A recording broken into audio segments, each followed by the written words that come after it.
बुंदेलखंड के टीकमगढ़ जिले में बेतवा नदी के किनारे स्थित है ओरछा नगरी। ओरछा की जलवायु ही ये प्रमाण करने के लिए काफी है कि ये जगह महज जमीन का एक टुकड़ा नहीं बल्कि समय के पन्नों पर लिखी एक किताब है। ओरछा पुराने महलों और मंदिरों की थाती है और यहाँ बनाए गए राजा महल, जहांगीर महल, चतुर्भुज टेम्पल जैसी ढेरों इमारतें अपने वजूद की कहानियों को बयान करने से नहीं चूकती।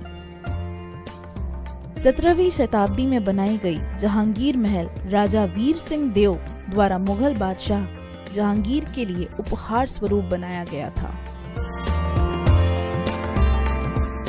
ये 3 मंजिलों में बनी इमारत फिरोजों से सजी हुई है।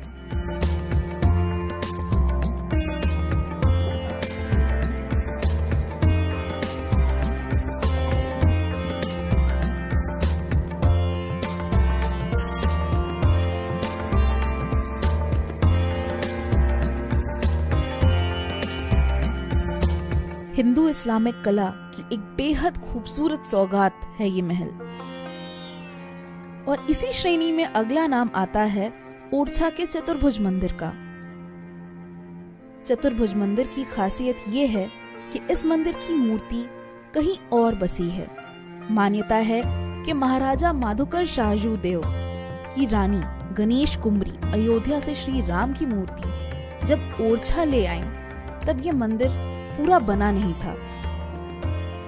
अनजाने में उन्होंने ये मूर्ति अपने राजमहल में रख दी, लेकिन मंदिर बनने के बाद श्री राम की मूर्ति को कोई उठा नहीं सका।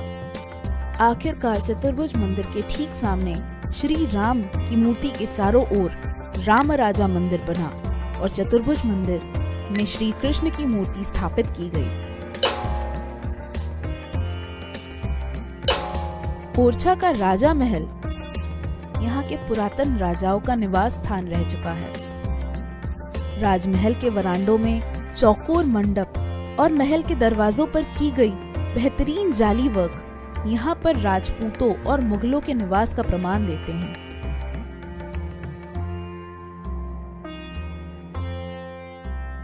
महाराजा वीर सिंह देव द्वारा बनाया गया एक और मंदिर है ओरछा का लक्ष्मी नारायण मंदिर। ये मंदिर करीब 1622 ईस्वी में बना।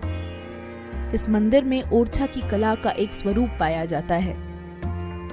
ओरछा की कला भारत की परंपरा और संस्कृति के लिए बेहद महत्वपूर्ण है। यहाँ पाई जाने वाली पुरातन चित्रकारी देश ही नहीं दुनिया भर में कहीं और नहीं दिखती है। ये अपने आप में बेहद खास और आश्चर्यपूर्ण है क्योंकि इन चित्रों की नक्काशी लाख से की गई है और इनको जैविक रंगों से रंगा गया है। ये देश की किसी भी जानी मानी चित्र शैली से भिन्न है और इन चित्रों में रामायण और महाभारत की कहानियों के अंश भी नजर आते हैं। लेकिन इस मंदिर की खासियत ये है कि यहाँ देवी लक्ष्मी या किसी भी देवी देवता की मूर्ति नहीं है, मगर इन राजमहलों के अलावा ओरछा अपने रोमांचक लोक साहित्यों के लिए भी जाना जाता है। ओरछा के साथ ढेरों रहस्यमयी कहानियां जुड़ी हैं, जैसे लाला हरदौल की कहानी, जहां ओरछा के राजकुमार ने अपनी भाभी का मान रखते हुए जहर पी लिया और अमर हो गए। कहते हैं आज भी बुंदेलखंड की हर शादी के पहले मेहमान होते हैं लाला हरदौल।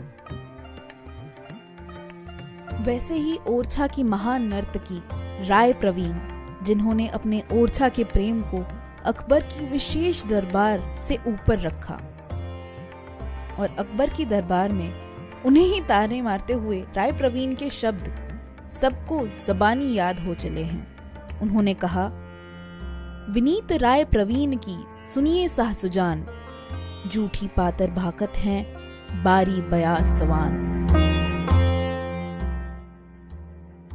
ओरछा बस इतने में ही सीमित नहीं है। यहाँ इन्हीं के जैसी अनगिनत लोक वार्ताएं, महल, मंदिर और कहानियां पाई जाती हैं, जिन कहानियों को बहुत ढूंढा जाए तो भी शायद ही मिल पाए। अगर आप भी ऐसी कुछ कहानियों को जानते हैं तो प्लीज कमेंट करें।